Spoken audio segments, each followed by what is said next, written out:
নমস্কার বন্ধুরা। তো বন্ধুরা, আজ সকাল সকাল খুব তাড়াতাড়ি মাছ কিনে ফেলি, সব ব্যাগ ভালো করে গুছিয়ে দোকানের দিকে রওনা হয়ে যাই। দোকানে এসে দেখি কাস্টমারই নাই, বাজার একবারে ফাঁকা। ভাবলাম ব্যাপারটা কি, আমি বেরিয়ে পড়লাম রাস্তায়। হাঁটতে হাঁটতে দেখি রাস্তা ভর্তি লোকাল মাছ।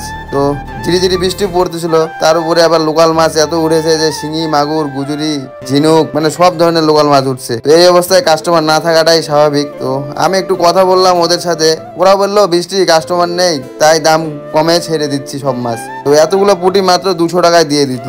তারপর তখন একটু ঝড়কা লেগে গেল আমার সাথে, কারণ ওরা লোকাল বলে চালানি মাছ বিক্রি করছে, বাইরে থেকে বড় মাছ নিয়ে এসে এখানে লোকাল মাছ বলে বিক্রি করছে। তো আমি বললাম এটা একবারে ঠিক না, তাই ভাই লোক ঠকানো বন্ধ করে দে, সত্যি কথা বলে ব্যবসা কর।